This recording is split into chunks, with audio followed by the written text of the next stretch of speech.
Ang 4 na bagay na palihim na sumisira sa iyong pag-aasawa.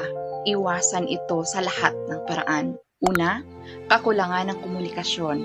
Maraming problema sa mag-asawa ang nagmumula sa hindi marunong makinig o magpahayag. Sinasabi sa Santiago 1:19, ngunit magmaliksi ang bawat tao sa pakikinig, magmakupad sa pananalita, magmakupad sa pagkagalit. Ibahagi ang iyong nararamdaman.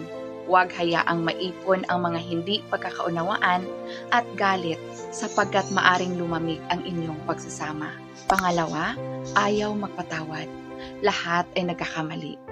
Ngunit ang sama ng loob ay parang lason na unti-unting sumisira sa relasyon.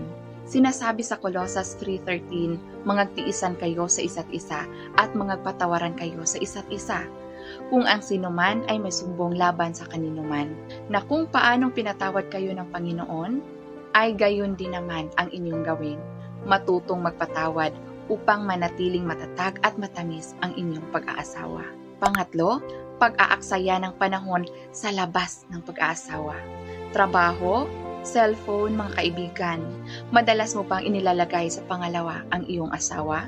Sinasabi sa Efeso 5:31, dahil dito'y iniwan ng lalaki ang kanyang ama at ina at makikisama sa kanyang asawa. Maglaan ng oras para sa isa't isa upang patuloy na lumago ang inyong pagiging malapit. Pang-apat, pag-alis kay Kristo sa pamilya. Kapag hindi na Diyos ang sentro ng tahanan, nagsisimula ng manghina ang pundasyon nito.